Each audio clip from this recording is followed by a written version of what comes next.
Bapak, Ibu, saudara-saudari yang saya kasih dalam Tuhan, sebelum kita membaca, mendengar, dan merenungkan firman Tuhan, mari kita memohon pertolongan Tuhan, kita berdoa. Bapa di sorga, kami bersyukur pada pagi hari ini, kami boleh beribadah, kami boleh memuji, memuliakan Engkau. Inilah saatnya bagi kami membaca, mendengar, dan merenungkan firman-Mu. Bapa, katakanlah apa yang ingin Engkau katakan kepada kami, karena kami semua sudah siap mendengarkannya. Dalam nama Tuhan Yesus Kristus kami berdoa, amin. Bapak, Ibu, saudara-saudari yang saya kasih dalam Tuhan, hari ini kita merayakan Paskah. Dan tema firman Tuhan kepada kita, kebangkitan Kristus menghilangkan ketakutan. Kebangkitan Kristus menghilangkan ketakutan. Firman Tuhan katakan di dalam Matius 28 ayat pertama sampai yang ke-10. Demikian firman Tuhan. Setelah hari Sabat lewat, menjelang menyingsingnya fajar pada hari pertama minggu itu, pergilah Maria Magdalena dan Maria yang lain menengok kubur itu. Maka terjadilah gempa bumi yang hebat sebab seorang malaikat Tuhan turun dari langit dan datang ke batu itu dan menggulingkannya lalu duduk di atasnya. Wajahnya bagaikan kilat dan pakaiannya putih bagaikan salju. Dan penjaga-penjaga itu gentar ketakutan dan menjadi seperti orang-orang mati. Akan tetapi malaikat itu berkata kepada perempuan-perempuan itu, "Janganlah kamu takut, sebab aku tahu kamu mencari Yesus yang disalibkan itu. Ia tidak ada di sini, sebab ia telah bangkit. Sama seperti yang telah dikatakannya. Mari, lihatlah tempat ia berbaring. Dan segeralah pergi dan katakanlah kepada murid-muridnya bahwa ia telah bangkit dari antara orang mati. Ia mendahului kamu ke Galilea. Di sana kamu akan melihat dia. Sesungguhnya aku telah mengatakannya kepadamu."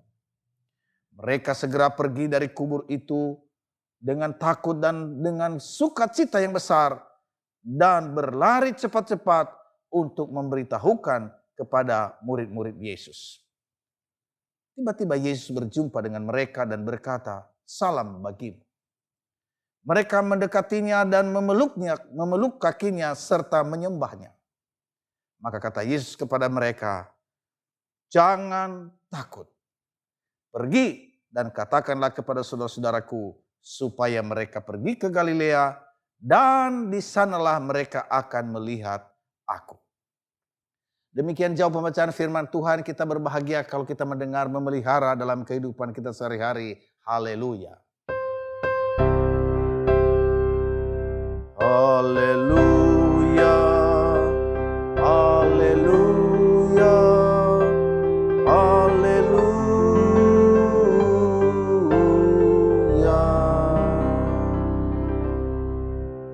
Bapak, Ibu, saudara-saudari yang saya kasih dalam Tuhan Yesus Kristus, pada waktu Jumat Agung itu, mentari sudah terbenam. Pada hari Jumat Agung itu, ada seorang yang bernama Yusuf. Yusuf dari Arimatea. Ia datang kepada Pilatus supaya diizinkan memakamkan Yesus secara layak. Saudara-saudara, Pilatus sungguh heran atas permintaan Yusuf dari Arimatea itu.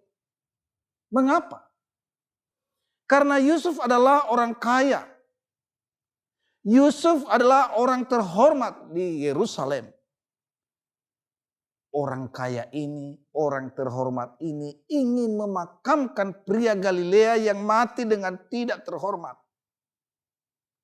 Saudara, meski begitu Pilatus mengizinkannya. Tubuh Yesus dimakamkan di sebuah gua yang sebenarnya dipersiapkan Yusuf untuk dirinya sendiri. Sebongkah batu besar yang berat dan kokoh digulingkan di pintu gua. Gua itu tertutup rapat oleh batu yang besar itu. Saudara-saudara, bukan hanya itu. Beberapa tentara Romawi yang gagah perkasa menjaga kubur Yesus. Bukan hanya itu lagi. Pemerintah Romawi memeteraikan pintu kubur itu. Saudara, demikianlah yang terjadi di Jumat Agung itu. Pada pagi hari ini saudara kita membaca firman Tuhan dari Matius 28 ayat 1 sampai ke 10. Ayat pertama yang kita baca tadi, Injil Matius, mulai dengan suatu kesaksian. Dia berkata, setelah hari Sabat lewat, menjelang menyingsingnya fajar pada hari pertama minggu itu, pergilah Maria Magdalena dan Maria lainnya menengok kubur itu. Saudara, mari kita melihat sejenak tentang ibu-ibu ini. Maria Magdalena dan Maria lainnya. Saudara, mereka menyaksikan dengan mata kepala mereka sendiri apa yang terjadi dengan Yesus. Sejak dia ditangkap, dia disiksa, disalibkan, mati di atas bukit Golgota itu. Dan Yusuf Arimatea minta dia untuk dikuburkan di tempat Arimatea itu. Yusuf Arimatea. Saudara-saudara yang saya kasih dalam Tuhan Yesus Kristus. Apa yang dilakukan oleh Maria Magdalena dan Maria yang lain itu. Pada hari Paskah itu. Mereka membawa rempah-rempah. Mereka ingin mengkapani atau merempah-rempahi jasad daripada Tuhan Yesus. Mereka pergi ke kuburan bukan untuk melihat Yesus yang bangkit. Bukan. Saudara, keadaan mereka sedih karena guru agung mereka telah mati. Saudara, dalam keadaan seperti itu mereka sedih, bahkan juga gentar dan takut. Tetapi di hari Paskah itu tetap mereka datang, mereka pergi ke tempat di mana Yesus dikuburkan. Saudara, tidak berhenti di situ. Pada waktu mereka sampai di kuburan Yesus, ada gempa. Gempa dahsyat. Ternyata malaikat dari surga datang dan menggulingkan batu yang kokoh itu. Batu yang besar itu. Dan wajah daripada malaikat itu berkilau-kilauan. Saudara, di tengah-tengah ketakutan itu, saudara, apakah Allah membiarkan wanita-wanita ini terus takut? Sedih? Ternyata tidak, Bapak Ibu. Ada dua hal yang kita bisa lihat. Yang pertama, saudara, di tengah-tengah keadaan seperti itu, malaikat datang dan berbicara kepada mereka. Dia berkata, kalian datang di sini ya, mau melihat Yesus yang disalibkan itu. Dia tidak ada di sini, kata malaikat. Dia sudah bangkit. Dia hidup. Dan dia pergi ke Galilea. Kamu akan menemui di sana. Ayo pergi. Ayo sekarang lihat kan kosong kan. Dia sudah tidak ada. Ayo pergi. Wow, saudara, dalam keadaan takut, sedih, berubah menjadi sukacita.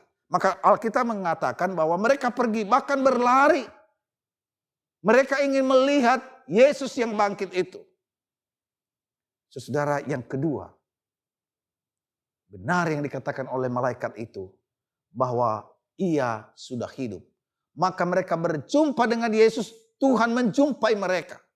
Dan Tuhan berkata, jangan takut. Saudara, reaksi spontan daripada ibu-ibu itu, mereka memeluk kaki Yesus. Mereka bersuka cita. Dalam keadaan takut, sedih pada waktu mereka ke kuburan. Mereka mendengar malaikat. Mereka sekarang berjumpa dengan Tuhan Yesus. Mereka melihat dengan kepala mata mereka sendiri. Maka saudara, dari sedih, dari takut, sekarang menjadi sukacita dan mereka tidak takut lagi. Bapak, Ibu, saudara-saudara yang saya kasih dalam Tuhan Yesus Kristus. Inilah berita Paskah. Bahwa Yesus hidup. Dan karena dia hidup, ada hari esok. Ada sukacita. Maka saudara, ketika wanita-wanita ini sudah melihat dengan kepala mata sendiri, maka terjadi satu perubahan dalam hidup mereka. Bukan lagi sedih, tetapi sukacita. Tetapi ada hal yang luar biasa yang kita boleh belajar dari wanita ini. Mereka pergi dan memberitakan kabar baik itu. Mereka memberitakan kabar sukacita itu bahwa Yesus telah bangkit dari antara orang mati. Dia hidup. Saudara-saudara yang saya kasih dalam Tuhan Yesus Kristus, pertanyaan buat kita di hari Paskah ini, apa sih yang membuat kita takut dalam hidup ini? Apa yang membuat kita gentar? Saudara-saudara yang saya kasih dalam Tuhan Yesus Kristus, ada banyak hal yang membuat kita takut dan gentar dalam hidup ini. Kalau ditanyakan kepada orang tua, om atau tante, apa sih yang membuat takut?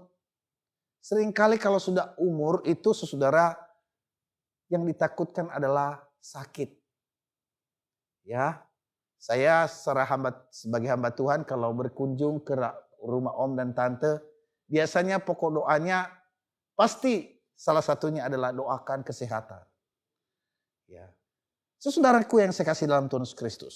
Apalagi bagi orang tua ada satu ketakutan bagi anak-anaknya. Bagaimana masa depan mereka? Saudara, bagi yang jomblo ya, atau belum punya pasangan, apa yang mereka takutkan? Ada beberapa hal yang takut. Kapan ya? Atau kalau dapatkan jangan-jangan saya salah pilih. Dan seterusnya dan seterusnya. Termasuk juga masalah ekonomi keluarga. Tapi pada pagi hari ini saudara, beritanya adalah bahwa Allah hadir bersama dengan orang-orang yang membutuhkan kehadiran Tuhan. Maria Magdalena dan temannya dalam keadaan takut. Allah tidak membiarkan mereka terus dalam ketakutan. Allah mengutus malaikatnya. Bahkan Allah sendiri yang menjumpai mereka dan berkata, jangan takut. Ketika Tuhan hadir di tengah-tengah pergumulan kita dalam kehidupan kita, saudara, itulah hal yang indah. Sebab apa? Allah menyertai kita. Kalau kita melihat dalam kitab Daniel, Sadrak, Mesak, dan Abednego. Saudara, oleh pemerintah yang kejam pada waktu itu, mereka dilemparkan dalam dapur api. Orang yang membawa mereka melemparkan pun terbakar begitu panasnya, dahsyatnya. Saudara, ketika mereka dilemparkan di situ, bukan hanya 3 orang, tetapi ada 4 orang. Yang satu itu mukanya seperti muka anak dewa. Saudara yang saya kasih dalam Tuhan Yesus, itu adalah Tuhan yang hadir menyertai hamba-hambanya yang sedang ada dalam dapur api itu. Bahkan firman Tuhan katakan dalam Mazmur 23 ayat keempat berkata, sekalipun aku melewati lembah kekelaman, aku tidak takut bahaya sebab engkau besertaku. Gadamu dan tongkatmu itulah yang menghibur aku. Puji Tuhan bahwa Allah tidak pernah meninggalkan kita. Ia menyertai kita. Saudara-saudara yang saya kasih dalam Tuhan Yesus Kristus. Kebangkitan Kristus mengalahkan maut. Dalam 1 Korintus 15 ayat 55 sampai 57 di situ dikatakan, hai maut, di manakah kemenanganmu? Hai maut, di manakah sengatmu? Maut itu diteriakkan. Di manakah sengatmu? Di manakah kekuatanmu? Maut telah dikalahkan oleh kebangkitan daripada Tuhan kita Yesus Kristus. Ia telah menang. Ada seorang teolog bernama R.A. Torrey. Saudara yang saya kasih dalam Tuhan Yesus Kristus. Dia berkata begini, begitu indah berkaitan dengan hubungan kita dengan Kristus yang telah mati dan bangkit itu. Dia katakan ketika Yesus mati, ia mati sebagai wakil saya. Dan saya mati di dalam dia. Ini menjelaskan tentang Roma pasal 6. Bahwa kita bersatu dengan kematian Yesus. Dikuburkan bersama dengan dia. Dan bangkit bersama dengan dia. Kita bangkit. Ia bangkit sebagai wakil saya dan saya bangkit di dalam dia. Saudara, saya mau tanya kepada Bapak Ibu saudara. Apakah ketika Yesus bangkit, dia masih mati lagi enggak? Jawabannya tidak. Dia tidak mati lagi. Dia hidup selama-lamanya.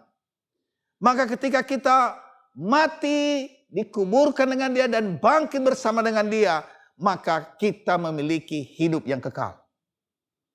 Maka ketika ia naik mengambil tempatnya di sebelah kanan Bapa dalam kemuliaannya, ia naik sebagai wakil kita, kita bisa bersama dengan dia selama-lamanya.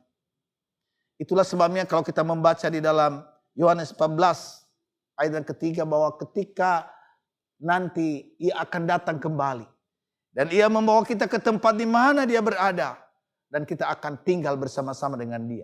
Kita punya rumah yang dibangun oleh Tuhan dengan tangan Tuhan sendiri, dan kita akan bersama-sama dengan dia selama-lamanya.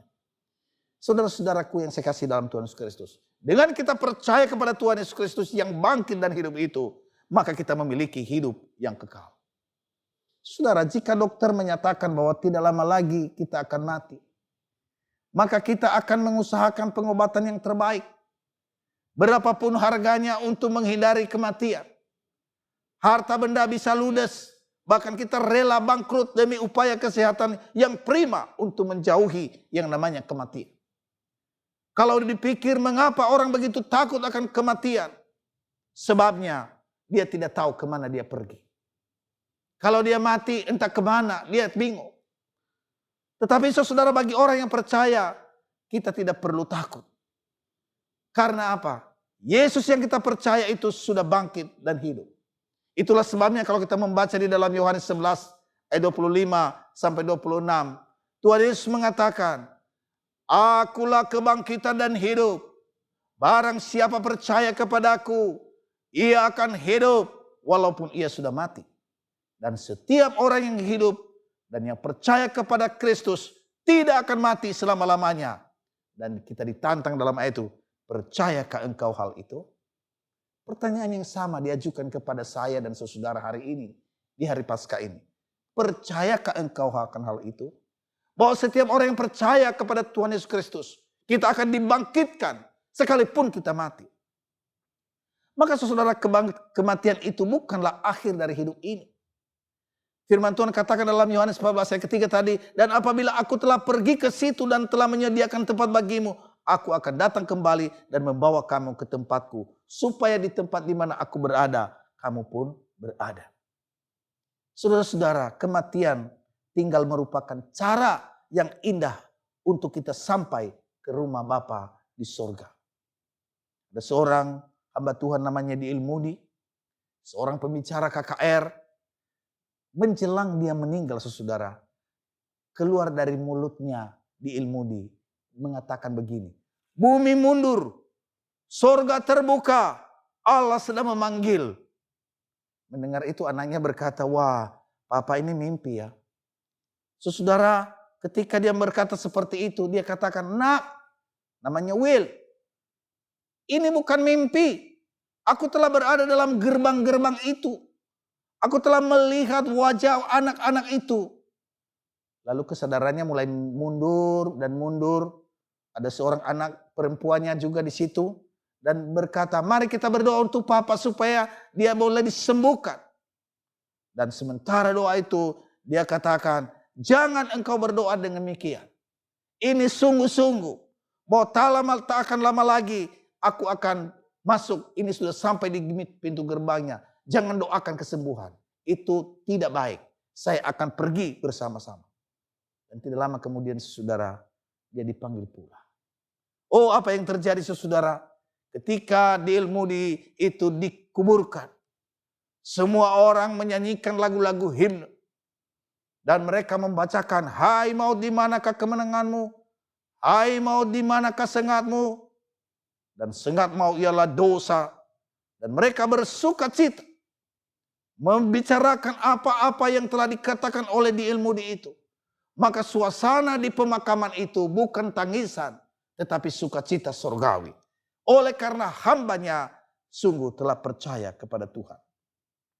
Saudara-saudara yang saya kasih dalam Tuhan Yesus Kristus, sebagai orang yang dibenarkan Allah melalui iman kepada Yesus Kristus yang bangkit, kita pasti akan mengalami kemuliaan Allah. Pasti. Bukan mudah-mudahan. Seperti apakah menjalani hidup dalam pengharapan yang pasti akan menerima kemuliaan Allah selama kita berada di dalam dunia ini.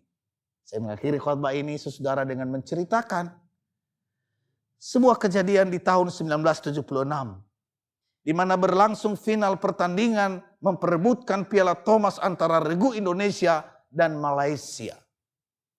Saudara, di bulan Maret ada satu peristiwa yang tidak enak di mana Long England itu saudara, orang-orang pemain bulu tangkis kita mau ke Inggris tetapi mereka tidak diizinkan karena katanya mungkin mereka kena COVID di pesawat karena dekat dengan orang yang sakit. Tapi berbeda saudara yang terjadi. Ada 9 pertandingan. Dan dalam pertandingan itu 5 dimenangkan oleh tim Indonesia. Nah kalau begitu 6, 7, 8, 9. Apakah karena sudah menang mereka tidak saudara. Tim dari Indonesia terus bermain. Dan mereka tidak mengatakan kita sudah menang, kita berhenti. Tidak. Mereka melanjutkan supaya mereka bisa mendapatkan Piala Thomas. Jadi saudara indah sekali bahwa betul sudah menang tetapi tidak berhenti. Kalau boleh mereka bisa memenangkan semuanya. Saudara, demikian juga kehidupan kita di dalam dunia ini. Bahwa Kristus telah mati bagi kita. Dia telah bangkit. Dia sudah menebus kita. Kemenangan itu kita sudah miliki. Tetapi bukan berarti kita berhenti.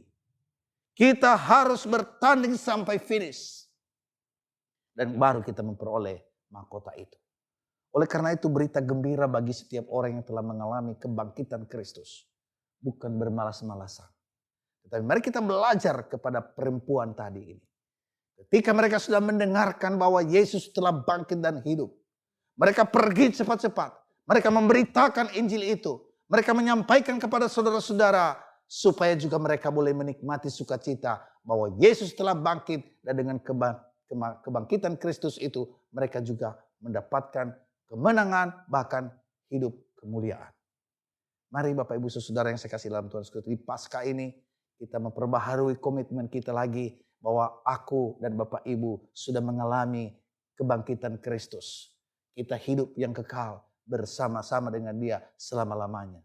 Maka buktikan dengan hidup antusias di dalam mengasihi Tuhan dan mengasihi sesama dan melayani Tuhan. Terpujilah Tuhan, Tuhan memberkati kita semua. Amin. Mari kita berdoa. Bapa di surga, terima kasih untuk firman-Mu yang boleh kami baca, kami dengar, kami renungkan. Meteraikan firman ini sehingga kami boleh menjadi pelaku-pelaku firman Tuhan yang setia dalam hidup kami. Bapa di surga, kami juga menaikkan pokok-pokok doa kami. Kami bersyukur untuk gereja Kristus Bojong Indah yang Tuhan terus pelihara sekalipun di tengah-tengah pandemi ini. Anak-anak Tuhan berjuang supaya terselenggara ibadah-ibadah. Mulai kategorial sekolah minggu, remaja, pemuda, wanita, usia indah, dan juga pasutri. Dan juga ibadah pada hari Minggu, ibadah raya. Terima kasih Tuhan bahwa Engkau telah memelihara gerejamu. Bukan hanya gerejamu tetapi Engkau telah memelihara seluruh anak-anakmu. Bapa yang baik, kami doakan dan kami menyerahkan seluruh hidup kami. Engkau mengerti kami satu persatu pergumulan masalah yang kami hadapi. Baik itu masalah ekonomi, kesehatan, dan juga studi anak-anak dan hal-hal yang lain. Hanya Engkaulah jawaban kami. Tapi kami bersyukur bahwa Engkau hadir dan mau menyertai kami. Kami juga bersyukur untuk beberapa saudara kami yang berulang tahun. Saudara Fabian Emilio pada tanggal 30 Maret. Adik Kaigan Gabriel Jaya Putra tanggal 30 Maret. Bapak Kristanta Gunawan tanggal 30 Maret. Dan Bapak Jason Kristianto tanggal 1 April. Engkau sudah menolong menyertai mereka Bapak. Dan kini saatnya kami serahkan dalam tangan Tuhan. Sertailah dan pimpin kehidupan mereka di masa-masa yang akan datang. Bapak yang baik, kami juga berdoa untuk gereja-gereja Tuhan yang ada di Indonesia bahkan di seluruh dunia. Dengan segala program-program yang ada di dalamnya. Termasuk pekabaran Injil. Mohon Tuhan menyertai dan memberkati itu semua sehingga boleh berjalan dengan baik. Dan boleh menjangkau jiwa-jiwa khususnya bagi mereka yang belum mengenal Engkau. Bapa di sorga, kami juga berdoa untuk pemerintah kami.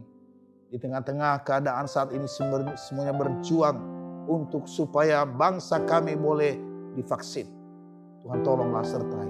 Dan hal-hal yang lain berikan hikmat kepada pemerintah kami supaya mereka boleh menjalani semua itu dengan hikmat dan pertolongan Tuhan. Inilah doa kami Bapa yang kami naikkan kepadamu di dalam nama Tuhan kami Yesus Kristus yang telah mengajar kami berdoa. Bapa kami yang di surga, dikuduskanlah namamu, datanglah kerajaanmu, jadilah kehendakmu di bumi seperti di surga. Berikanlah kami pada hari ini makanan kami yang secukupnya, dan ampunilah kami akan kesalahan kami, seperti kami juga mengampuni orang yang bersalah kepada kami. Dan janganlah membawa kami ke dalam pencobaan, tetapi lepaskanlah kami daripada yang jahat, karena Engkau yang punya kerajaan dan kuasa dan kemuliaan sampai selama-lamanya.